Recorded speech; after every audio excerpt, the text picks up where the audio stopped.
Good evening, everyone, and welcome to tonight's episode of Hey Sister. You know my sister? No, I'm not your sister.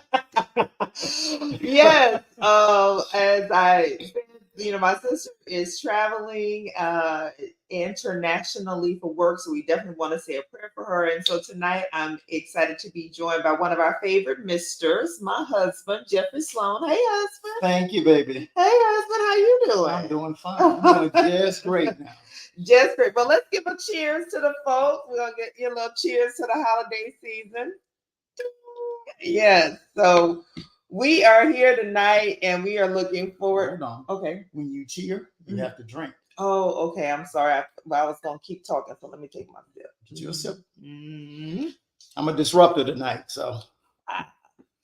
All right. Well, if you are tuning in, you're watching Hey Sister Live. If you watch this later in the replay, we hope you do and share it with a friend. So make sure you like, follow, share, subscribe, tell people about Hey Sister and the conversations that we're having here.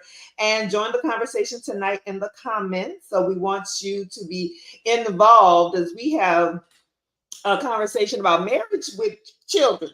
What that came to my mind was Married with Children, the show Married with Children.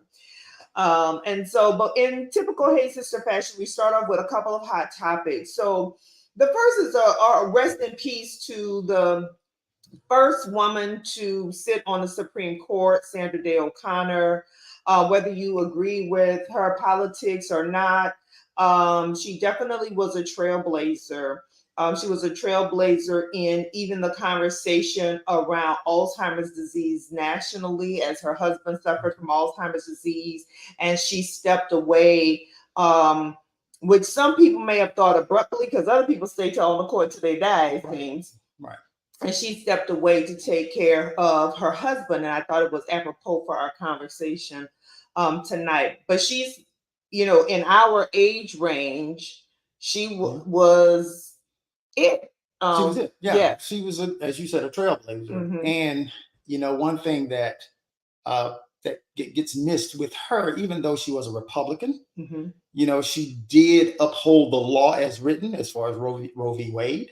A lot of people, don't understand that just because you're a Republican doesn't mean you have to go against the law because of your so-called feelings about a certain subject. So I think that's one of the things that set her apart, being a appointee by Ronald Reagan, that upholding the law was the most important piece, not politics. Yes, absolutely. Absolutely. So to that we say rest in heaven, rest in power, and hopefully your legacy will continue to not just be felt, but that people will get back to that. Right. That jurists judging that whole role is not politically motivated, but by the law. But honey, the way they rewrite some of these laws, oof. Now that's a whole nother conversation. We can go a little bit deeper into that, but we'd be here 3 hours. Yes, we would. We don't want to do that. So the next hot topic, these college football players got y'all caught up. I tell you, and my timeline, all the FSU people, listen, I understand y'all feelings hurt. Yes, they went undefeated, but this is what I also know. This ain't the first or the last year that the wrong teams have been selected to be in the Final Four. This ain't the first or the last time that even in some of these bowl selections, before we had this playoff system, that who you thought should have been in the national championship game wasn't in the national championship. There's some people who went undefeated and never was a national champion. Right. So it's like, get over yourself. Oh, it's about the money. It's absolutely about the money and ratings. What the heck do y'all think? I mean, I see people lamenting this, and I'm like, what the heck is? This is college football. It's $1 billion, multi-billion-dollar business. Yeah. Period. You got to keep some things in perspective. Florida State, we're in Florida, right? So, people are just feeling some kind of way, that they did not make it because we were undefeated. But your last 2 games, you played with a backup quarterback who played like trash, literally played like trash, and you barely beat a Louisville team, I think, who didn't have their starting quarterback either.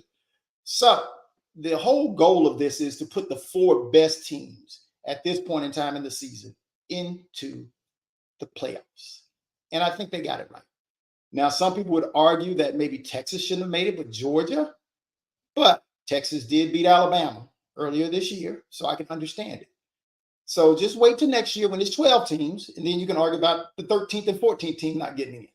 So it's always going to be an argument, but you have to understand Alabama, Michigan, and Texas are ratings. They are the draw. Okay? So Michigan, I hope you're up to this SEC team that's coming up because you're talking a lot of noise, feel like you should be there. But last year you got whooped by TCU, who ended up getting beat 69-3. So by who they got beat by 69-3 by? Georgia, the SEC team. So you want the smoke, you're gonna get it. Show up this time.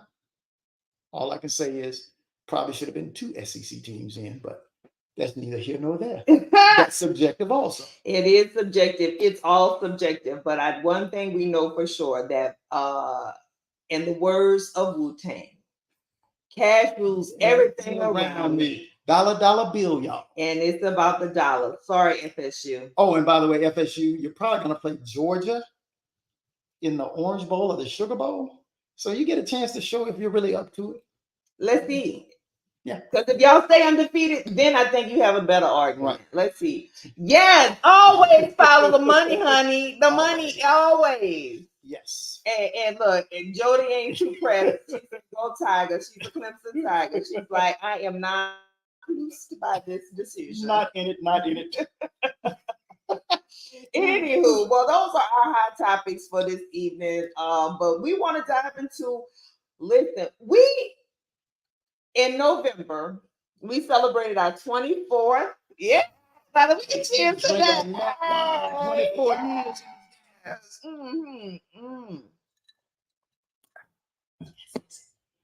Our 24th wedding anniversary. Yes. Yes. November 13th. I still look at it in a certain way. Oh, make me blush. Got this brown liquor in me. Oh. Yeah, so we get asked a lot of questions about marriage and about relationships and how do we do it? How do we meet? How do we kind of make it work? How do we still like each other, right? And all of those good things. And so I just wanted to open up about marriage in general and just say, is it what you expected before you got into it?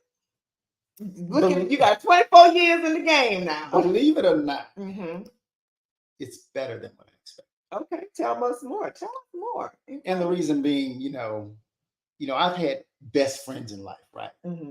But to be married to your best friend, right? To be with that person who you feel totally vulnerable with, and trust totally. There's no feeling like it. So, coming in, you see struggles, you see how marriage was previous generations.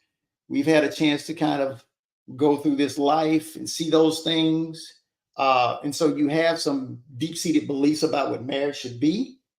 But I think that I'm blessed to have had the opportunity to marry my best friend and not let those beliefs that came through looking at other couples infiltrate and cause, angst in our relationship. Angst or doubt. Yeah. And doubt.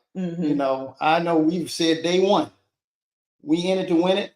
Divorce is not an option. And we meant it. We believe in it. But it's easy to do when you are with your best friend. You know what I say about marriage? LLC.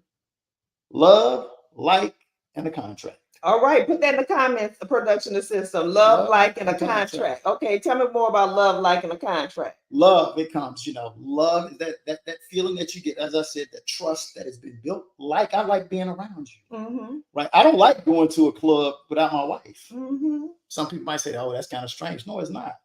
I can go out, but, when I'm with my best friend, you have a better time. I have a better time. Yes. Right. And contract is really, that agreement, in the eyes of the law, in the eyes of, the judicial system. And, me basically saying that I am yours. You are mine. Right. And when we have any situation come up, you are the one that helps make the decision about our marriage. Right. That is the contract. Yeah. Right. Something should happen to me. There is no doubt that you know my wishes because I've laid out that in the contract of marriage with you. Right. So nobody can jump in here and say, well, I think Jeff would have wanted that way. No, because if Jeff wanted it a certain way, that's why I married her. I trust her. Right. You know, so. Well, you know, I was thinking about this question before, you know, in the pre-show planning and stuff. And I think that there is power, you know, as the scripture says, there's life and death in the power of the tongue. And one thing we hear from people over and over and over again is that marriage is hard. Marriage is not hard. It really isn't hard. I think what's hard is you getting right with yourself.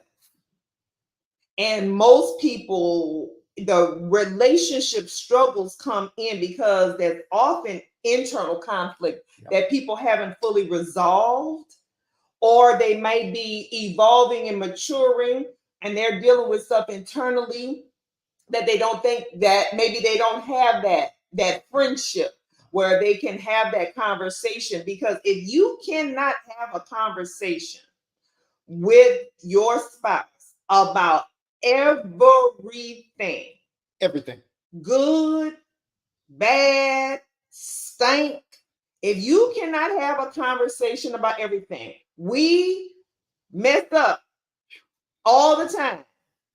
We can talk about it, good, bad, and you know. So I think that marriage is not hard. It's work. Being in relationship with anybody or anything requires effort. Are you willing to make the effort to have the marriage that you desire? And I think that is, you know, my big thing about marriage for people is that stop saying that it's hard. Stop saying that it's difficult, because it's not. Deal with yourself, because the first relationship, like I tell people in leadership, well, first you got to lead yourself. And in marriage, first you got to love yourself. First you got to like yourself.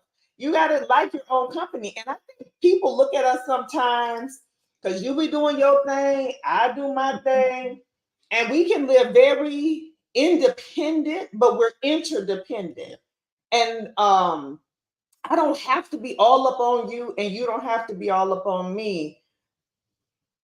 And what is understood doesn't have to be explained. Yeah. So I think marriage is not as challenging as people like to make it out to be. But I think a lot of people are still dealing with themselves. At least that's my perspective. Yeah. And the thing about it is the trust aspect of it. And when you said that you have to know yourself. So if you're out there doing dirt, right, you will naturally think maybe, oh, that other person that I'm with is doing dirt, which causes conflict right then and there. So when you say deal with yourself, you have to really make sure that you are committed to the relationship, that you're not putting yourself in particular situations that would cause angst in your marriage or your relationship. And it's very important to have those conversations up front. I always say one of the luckiest things that happened between us when we started out, I did not see my wife or my future wife. I did not physically see her for a month and a half after I first spoke with her. The first night we spoke on the phone, we spoke for 3.5 to 4 hours. Right.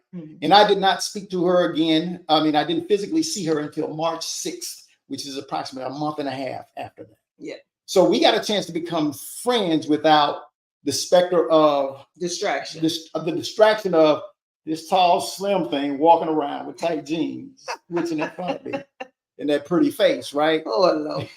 But okay. It is what it is. She's saying, "Oh Lord," because you know maybe I'm embarrassing her, but it's the fact. You know, she'll always be my slim goodbye, right? So I think that helps too. The good Lord probably said, "Jeff, you don't need to see her. You really don't need to see her until you have a chance to become a friend." So I guess that was the earlier version of online dating, even though we weren't dating per se. Yeah, we were not. We were just talking. Just talking. It was great conversation. Very smart, you know. What turns me on is smart women. So okay, all right. Well, after 24 years of marriage, I think the greatest challenge in those 24 years is parenting. And we have a 21-year-old. Yes, we do. And a 17-year-old. But one of the things with parenting, we were conscientious. So I tell people we're lucky in that there was no unplanned, no oops, no oh you came when we didn't. No, wasn't none of that. We planned to have these children when we had them. And we were very conscientious that, okay, we want to be married for a little while before we have that first child. We want to enjoy just being with one another. And working out the kinks, just in case those kinks would have came up. Because, being with a person in marriage presents a whole different set of circumstances rather than just two people living together. Yes. That's my opinion. Yeah. I mean, once you say the I do's, certain things and expectations happen that don't necessarily happen without the contract. Yes. Right. And so we had a chance 3 years to kind of figure that out and really be each other's friend, even in a deeper mode, because it was just us. And enjoy it. Yeah, and enjoy that. Enjoy the honeymoon. Yeah. Enjoy, like, okay, we're gonna go to happy hour after work. Meet me at the club, because when we lived in Austin, we lived in an apartment complex that we could walk to the club. Midtown. Yeah. So we could walk to the club, have that fried fish. It's kind of a la Whispers for those of y'all from Louisiana who remember Whispers back in the day. We had that little fried fish. We got that little free fish, had our little drink, and then we'll walk on right back to the apartment. 9:30 when shift change happened. Let's go, baby. Out there. But then parenting comes along, and which is a whole nother thing. And you're laughing. So, parenting evolves as well, because first you're trying to keep them alive because you just want them to live, right? It's like, oh my Lord, I got this human in my responsibility and I'm trying to keep this human alive. Then it's like, oh, I'm trying to teach this person. I'm trying to educate, teach. I'm trying to teach them.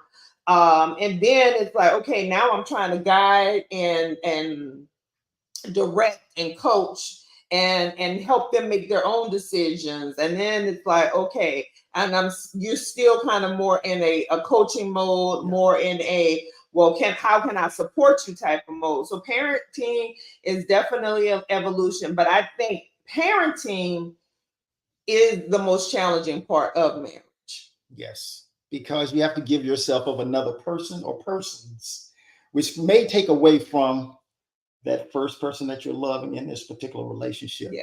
So you have to be cognizant and conscious of how much you continue to give and support your significant other. And that can be difficult when there's something for them to do at this particular time, and you run around so much and get so tired, you tend to take for granted what that person needs from you, as a spouse. Yeah. So the parenting piece, it gets, and sometimes, and this is just my opinion, sometimes I think parents make the mistake of putting their kids first. Come on, speak on it. Because without us being together, those kids wouldn't be here.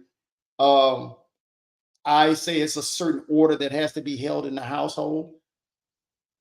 Me and my spouse are number one. The kids do not rise above my wife.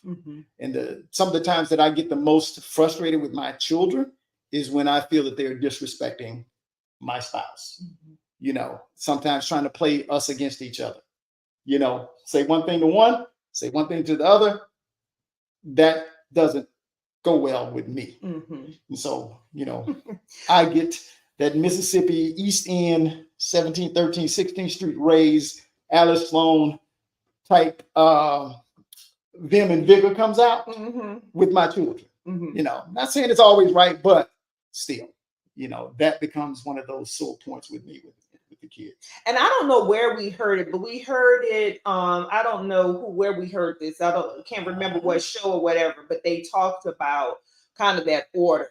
And that I know where we heard it. Okay. B.W. McClendon, St. James Missionary Baptist Church, Austin, Texas. Oh, that was the first time about. I think so. Yeah. Okay, because it talked about that. Without the marriage relationship, there would not be the parental relationship. So, how you have to focus on that marriage relationship, and yes, God, family, but not family. God, your marriage, then your children, then all the other things. And then when you kind of remember that and priority, and it's very interesting because people with kids right now, one of the things we said, we were not going to live through our children. Right. We were not going to let our hopes and dreams rest with them. And some people do that, and maybe that works for them, but we were like, absolutely not, because we're not going to be traveling all over and doing different things, especially if there's something you're not committed to. That's the key. Yeah. If they're not committed to it, yeah, that's the key. They have to be committed. They have to want it more than I would want it for them. Yes. Before we spend, thousands of dollars in hours of our valuable time. That is something that we felt that was always important, that you have to be committed to something. If you are committed to something, we will support you 100%. That's a fact. That's a fact. Yeah, and we'll figure it out. We'll move mountains. We'll fly somebody in to watch you if we got to travel for work and this and that. We've done all of those things in the name of parenting. But what we will absolutely not do is allow the relationship with our children, because and I hear women, especially, my most important relationship is with my children, and it's like, but if it's not with your husband, how long is that gonna last? Right. So that's my take. That's our take on parenting. And we're gonna put a disclaimer. That's our take. Yeah, that works for us. Yes, absolutely. It works for us. So, in speaking of parenting, so this week, and this is kind of a hot topic. A young Mr. King Harris, T.I. and Tiny Son, was this was last Sunday after the game that they played in Atlanta. And so the video was then released of some of the behavior conversations in the suite. And, this is a complex situation. Yes. It is not simple. I know people are like, you wouldn't have talked to me like that, or you wouldn't have been talking to my wife like that, because that's what you like. You wouldn't have been talking to my wife like that because you would have been not. It wouldn't have lasted that long. But even the way the mother, yes, Mr. Stand on business, yes, stand on business. But this is the thing, though. Was very interesting. And then, remember they had their reality show, and people got a glimpse and look into kind of their lives and what have you, whatever is real or not real. This is what I will say, is that as the father, right,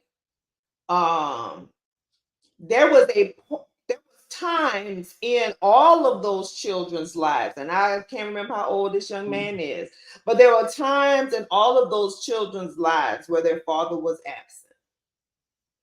And then he was back, and then he was out and back. So we know famously T.I. was in and out of jail a few times.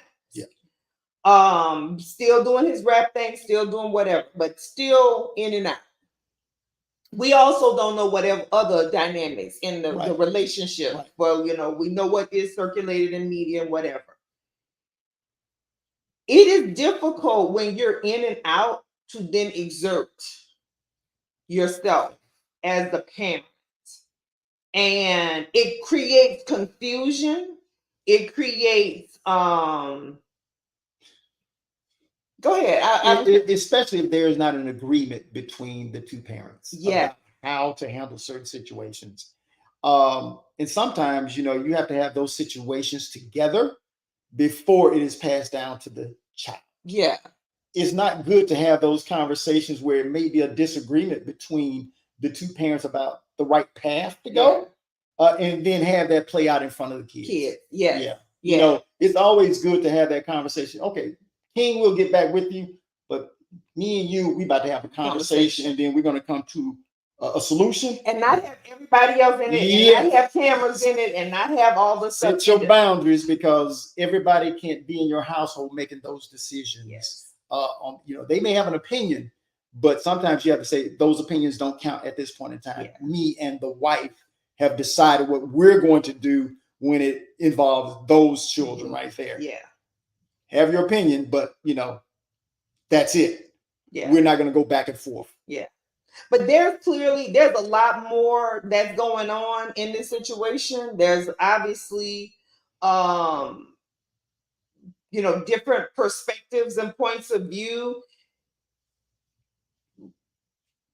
But what I do see is that, especially that you can talk to your parents in that way, or even that your parents talk to you in that way. Yeah. Because I'm going to tell you, I have never called my children out their name.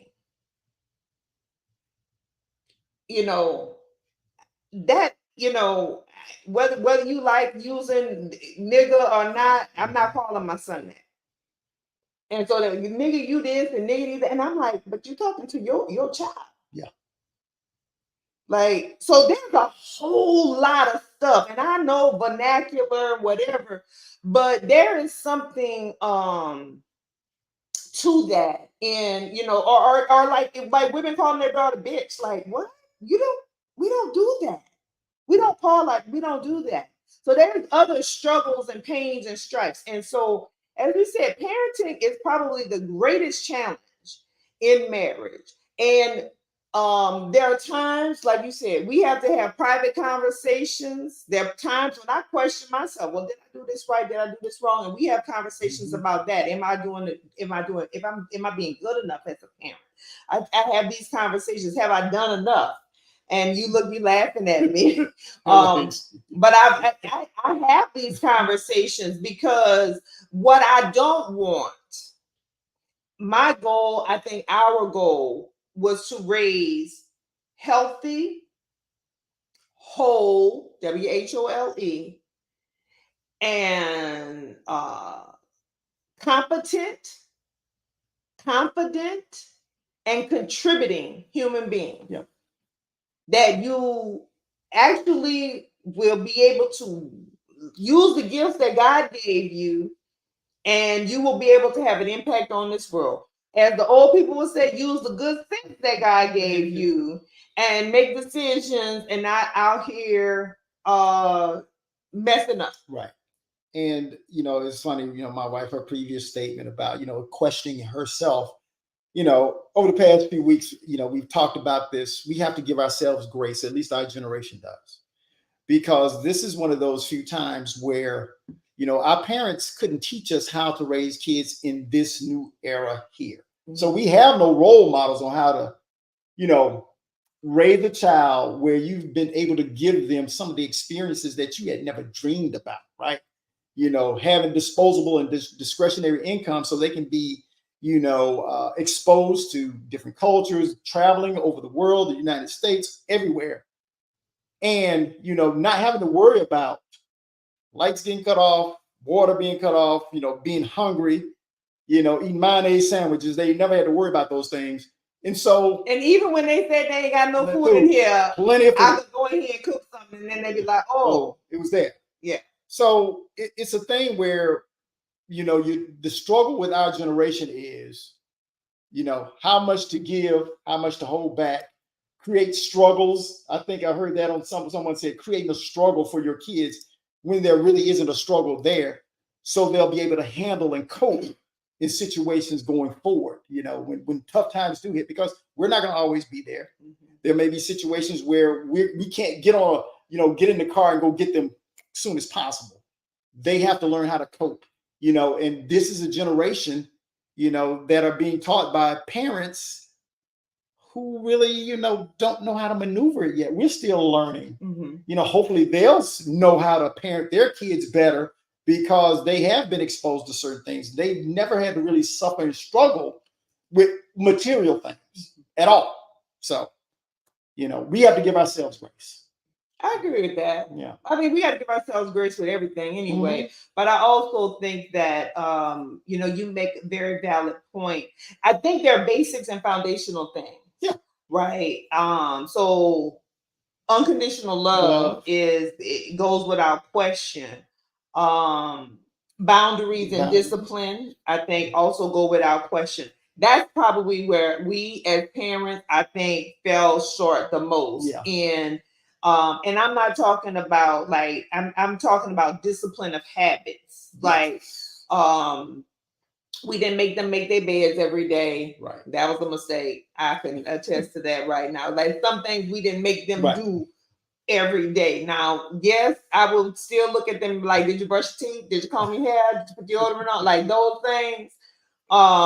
Even to this day, I still do that sometimes. And they look at me like side-eye, but it's like, listen, it's just that's the mama thing. Because you can't be going out here. Like when I went out the house, I was slicked down with the cocoa butter. Yeah, the Vaseline, honey. But it's just some of the discipline of habits. Or there are some things that they got involved in that we probably should have said, you're going to work through this because you need to learn how to do things that you don't like and don't want to do. Yeah. Me and Jasmine on the way home from our retreat, we were talking about the 3 Ds. You need to have discernment. You need to understand what's going on around you and to be able to make good decisions. You need to be disciplined, right? Discernment, discipline. Lord have mercy, and I forgot the other D. Okay, production assistant, type it down. Discernment, discipline, what else? Type it in the chat so the folks can know. Maybe I'm drinking a little bit too much. Oh, no, you ain't drinking too much. But yeah, we discernment, discipline, and I'm gonna come back to it. Okay, you're gonna come back to it. All right. It's gonna hit me. Well, then let's talk about this, because this next topic, which requires discernment, discipline, and some other things, is money.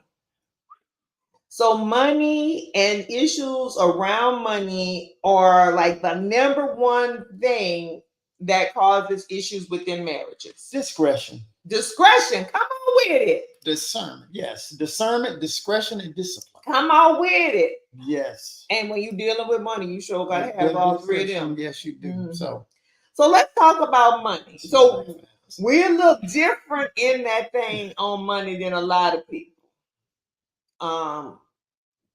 Because most people we know, most people I know, they hide a little something in their marriage when it comes to money. They do. And it's not just about having separate accounts.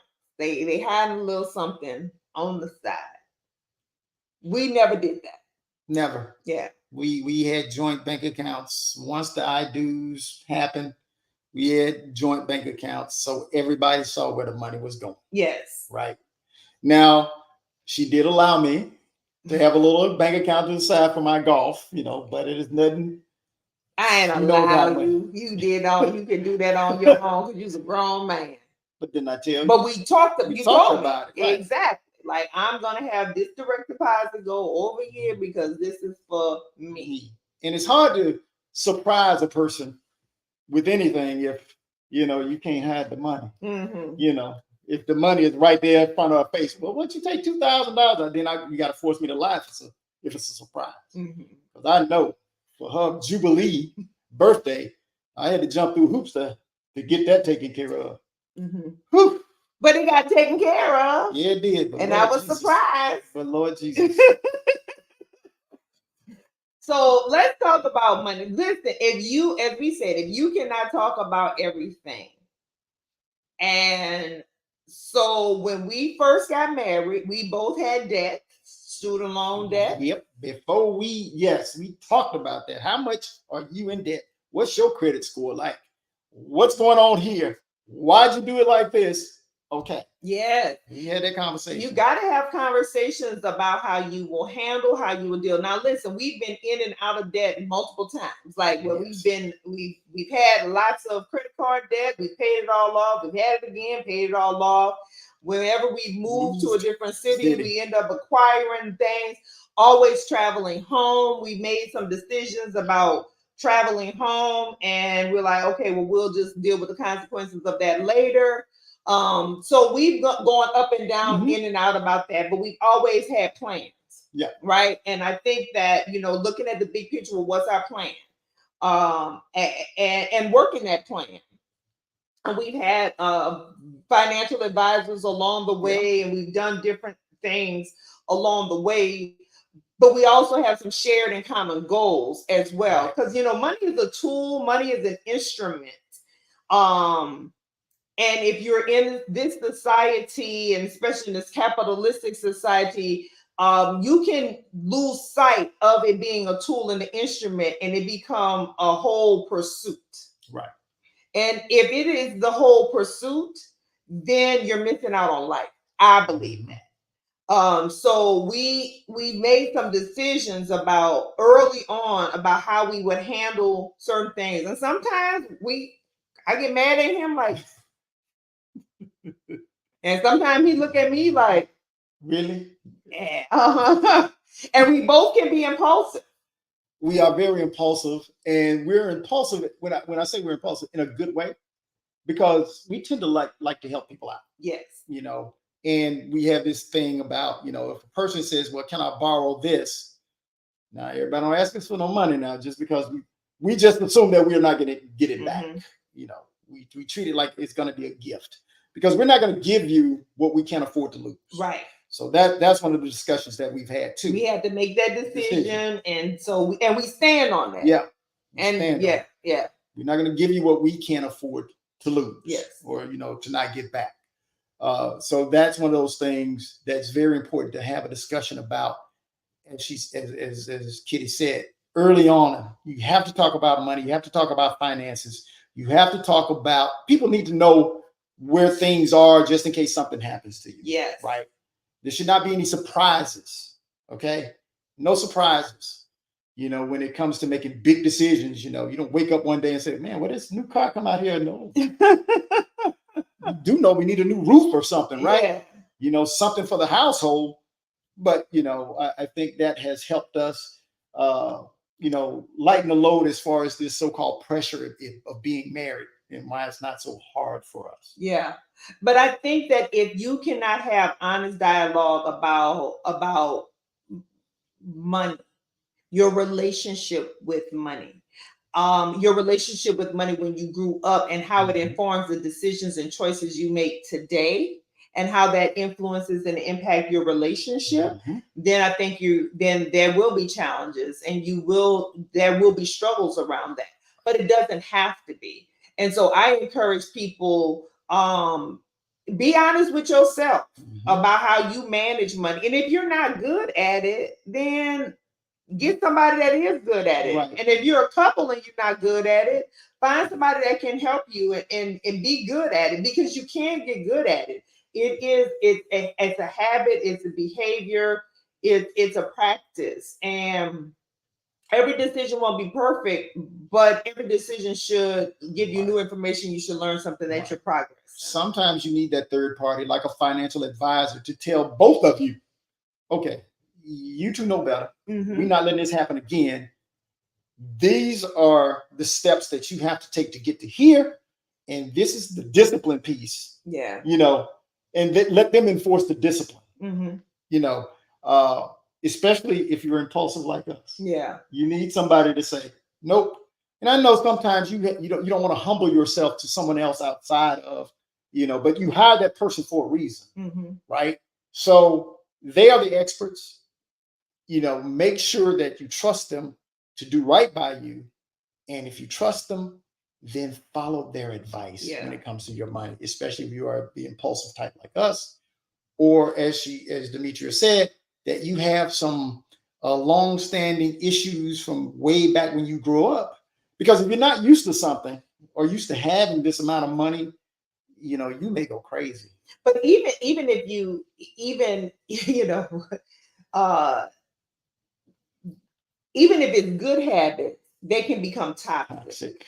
Right? And cause you mindset issues, right? That feeling of never having enough can also be toxic around money in your relationship. And so you have to have that conversation, like, we were talking about with my dad. Like, yeah, I grew up poor and I never want to be poor again. And this is like, I have to have this amount. And it's like, okay, but you have enough. And him like feeling that nothing is enough. Okay, how has that informed me about the decisions I make and what I do? Like, it's great to have, but then if you don't enjoy any of it, I mean, because it ain't coming with you, you can't take it with you.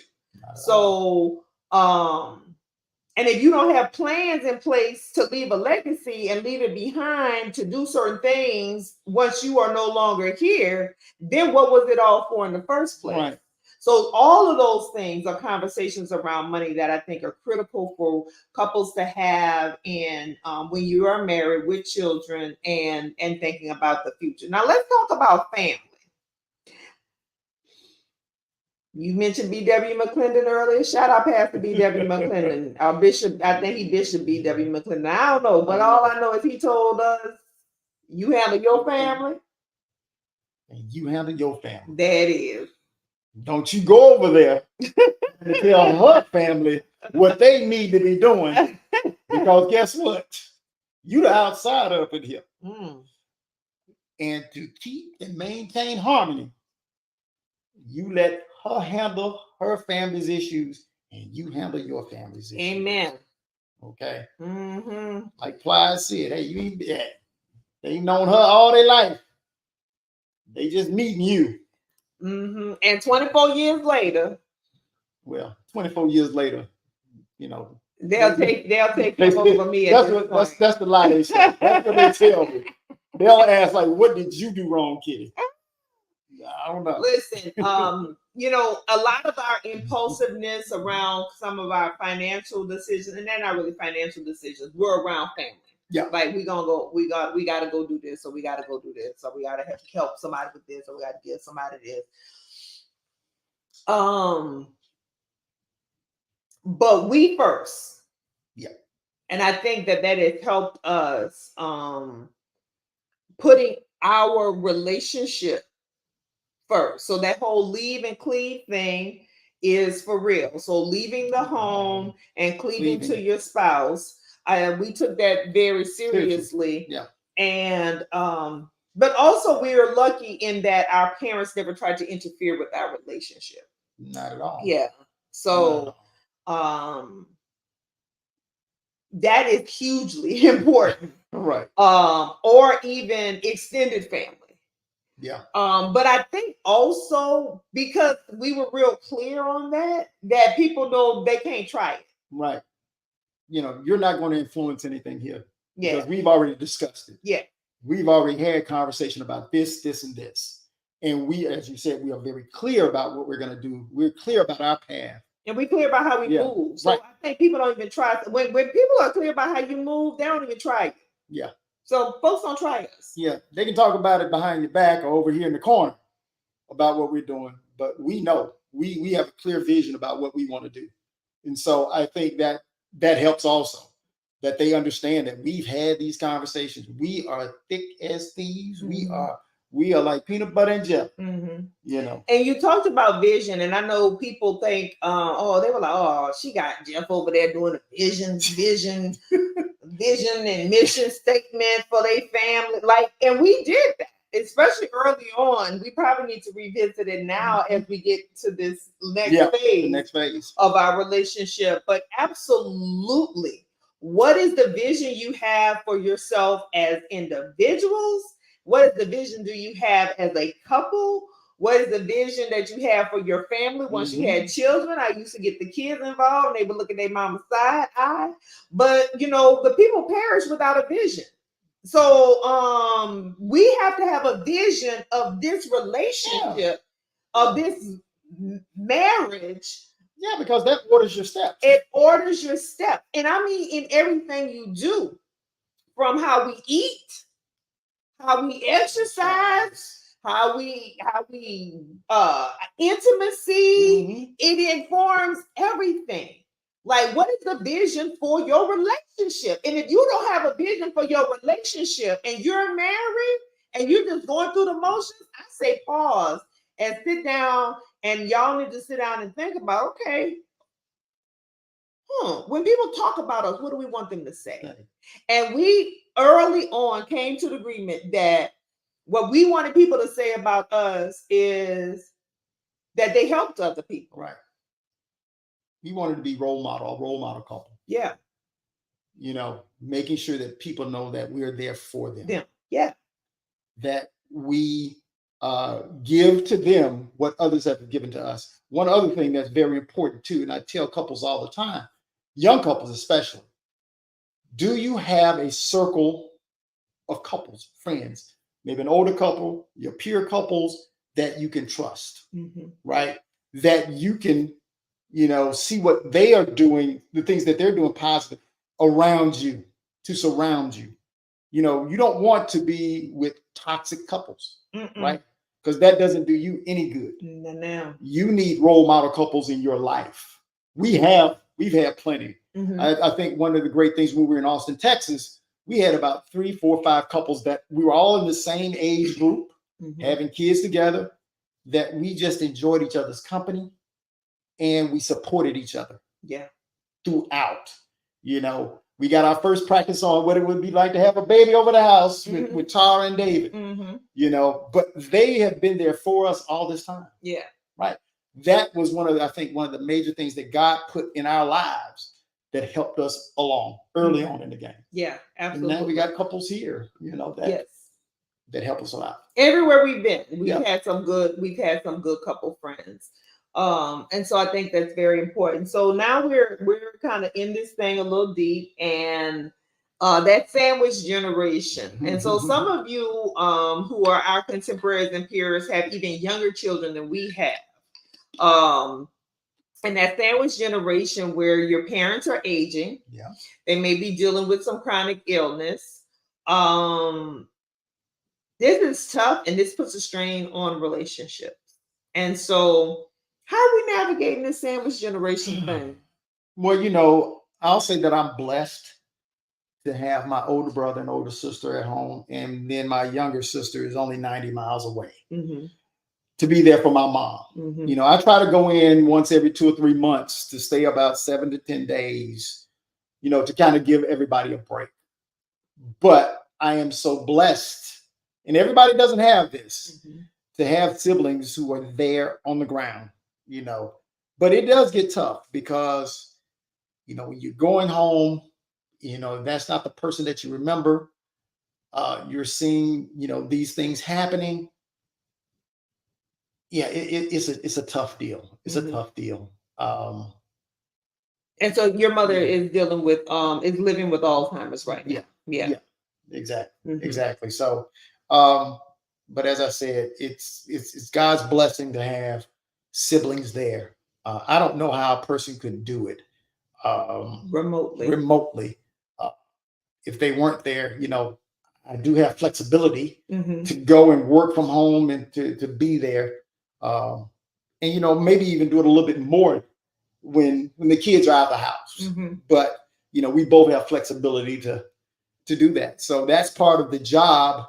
Part of one of the reasons that I like my job, because of the flexibility I have. I can work from anywhere and still maintain maintain what the work I have to do, but also offer some comfort and some freedom to my siblings who are there on a daily basis. Yeah. Your situation is a little different. You still have both of your parents.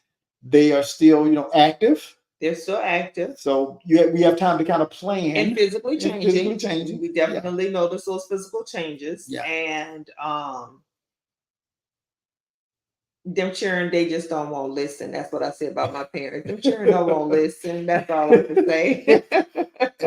Right.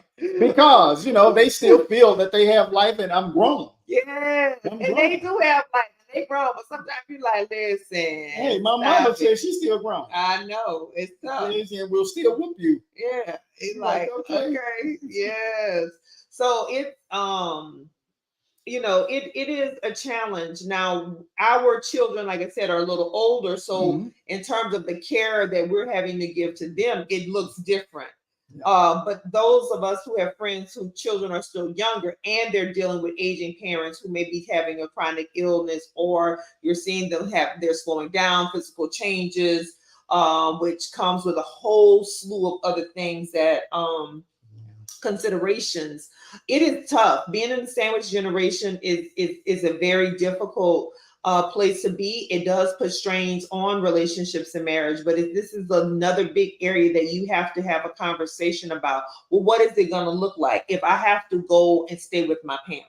Right. Like, what does that mean for us as a couple if I have to go and live with them for an extended period of time? And we agree. You're like, I'm gonna go home every couple of months. So that impacts our finances, that impacts a whole lot of things, right? So what does it mean? Okay, well, yeah, you're gonna go home and you're gonna stay for this amount of time because it's what's necessary, because we agreed on that being important to us. Right. Yeah. And accept that is important to me as a person. Yeah. A lot of some couples don't. They're like, well, no, you need to find some other avenue to do that. But like I said, that's when the communication comes into play and have an agreement, early on about what's important, what's your mission, and what's important to you as a couple, what's important to you individually, what's important to me individually, and how family comes into play with that. Absolutely. Absolutely. Well, we are coming up on the empty nest. So our last little birdie will graduate high school, be off to college, and we are coming up on the empty nest time frame. So this is another evolution in our relationship. And I think that's one of the things that I appreciate about our relationship is that we've chosen to evolve together. Yeah. We've chosen to evolve together. In this empty nest, we're planning and thinking about, so what's next for us? What's next? And what is it going to look like once we can walk around the house naked every day and not be worried about nobody? Come on, let's cheers to that, honey. Yes, indeed. Woo! Brown liquor. I'm gonna have a drink in my hand all day. 5 o'clock. I'm gonna get off work and my look in my hand. There you go. Oh Lord. Running all around the house. Lord. She can't run as fast as she used to. If I think about it, she didn't run that much. I never ran from you anyway. I might have to work on my Meg Thee Stallion knees, but we'll see. Don't hurt yourself. Don't hurt myself. And I try not to hurt myself. But what does it mean to be an empty nester to you? I think, as you said, it's another step in life. Getting to know each other in a space where it's just us again. Right? You will have to worry, but our kids are a little bit older. We don't have to do everything for them. Did they learn the lesson? Did they learn the lesson? We'll always worry about. Me, I'm saying we gave them opportunities. Yes. That's successful parenting to me. The opportunities that have been presented to these kids, we hope that we put those nuggets in their head that they're doing the right thing and really taking a pause before they do anything. But we're going to get to know each other again. We might rekindle some things that we forgot. 22, 23 years ago that happened 22 or 23 I'm ready for us to take dance lessons together when they go. Chicago step. Anytime. No, Chicago step. Okay. That's always been smooth to me. That's his thing. We could do Chicago step. We could do a 2-step. We could do salsa. I don't know. Shaking the hips. I don't know. We gonna shake something. I got some bursitis and arthritis. Oh boy. But no, I think the weekend trips away. Going out to eat dinner. Probably a little bit more often, actually going out, listening to music together, being together, okay, let's do a weekend trip to Clearwater Beach with no problem. Or let's not even a weekend, let's go Tuesday and come back Thursday. Yeah. We can do that because, there are no kids to take to school. There are no kids to take to dance. There's nothing that will hold us back. No dance, no lacrosse, no nothing. Nothing. Yeah. More exploration, exploration. Because being exposed to this world even more. Yeah. Right? We'll go to South Africa again, maybe just me and the wife, and just sit back and enjoy. It reminds me of the 5-year anniversary or 10-year, 5-year anniversary. We went to St. Lucia. Was it St. Lucia? St. Lucia was 10. St. Lucia was 10. That was the best 7-day vacation that I could ever hope for. Because it was just relaxing. It was me and you. We did have friends that came to help us celebrate, but that is what I envision going forward as far as being an empty nester. Those type of trips where there's no pressure. There's no worry. It's just me and you looking at each other in the eyes and doing nothing. It's a wonderful thing. Yeah. It is definitely a wonderful thing. So then hashtag relationship goals. What are your goals for our relationship in this next phase? Oh, it's all about growth and also about going even closer together if that's possible. And I think it's possible. I think, we all have hangups as we get older, about, man, there is no six-pack here anymore, baby. Still love this. She still love it. You got it. I'm going bald up here. What you gonna do when I have no hair on my head? You still worry about those things. It's some vanity in all of us. But I'm confident. That's a very honest answer about that vanity piece, because I think we all have that. Yeah. But I think embracing those physical changes, because I have a chronic illness per se, that who knows what it will hold and how it will fold out in terms of what it's going to look like in terms of treatment and whatever. But understanding and embracing that physically you're going to change, emotionally you're going to change, and being comfortable and okay enough to embrace those changes. It's not saying that you stop taking care of yourself, because I think we both still are very conscientious about taking care of ourselves, because we do want to have longevity. Rosalind Carter and Jimmy Carter were married 77 years, and we're like, wow, that's 2 lifetimes. That's 3 lifetimes for some people, right? Yeah.